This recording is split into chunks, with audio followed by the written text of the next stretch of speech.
request. Thank you, Mr. Speaker. Many people with disabilities don't have families to advocate for them. This means that their legal representation is crucial to ensuring they get the quality and meaningful supports they need. So when the Human Services Ministry recently asked any PDD legal counsel who had worked with the previous government to recuse themselves, it sent service providers scrambling at the last minute for substitutes ahead of a much-needed meeting with the minister.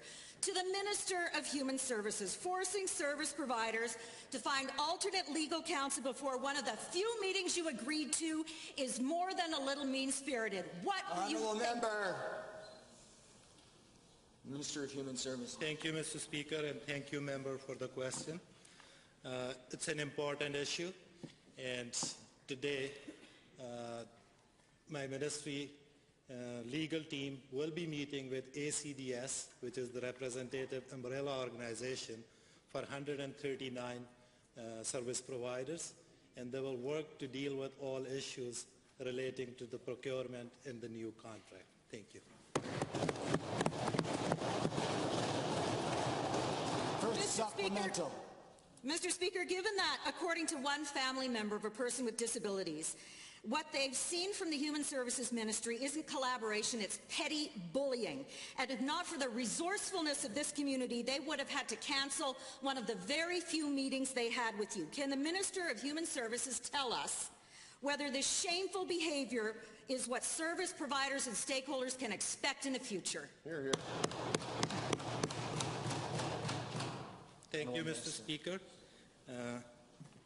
The member refers to one particular incident. I would invite member to send my office the detail, and I will look into that issue.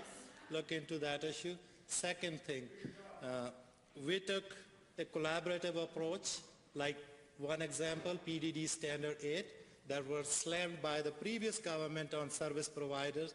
We consulted with them and we repealed those standards, and we are working with them to make sure that we get this right.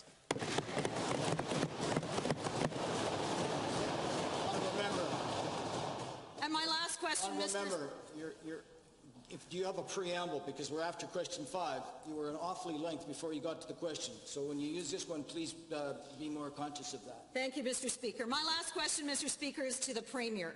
Given that you stood with this disabled community on the steps of this legislature in solidarity, how can you defend the devastating changes to PDD that your government made and that left countless Albertans feeling helpless and hopeless? Minister of Human Services. Thank you, Mr. Speaker, and thank you, member, for the question. The allegations leveled against our government are not true.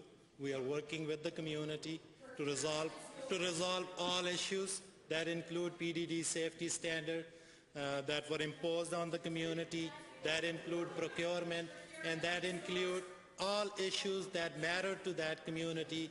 We will work in collaboration with them. We will not bully that community. We will work with them, and we want to work with them. I assure all Albertans that's our approach going forward, and we will stick with that.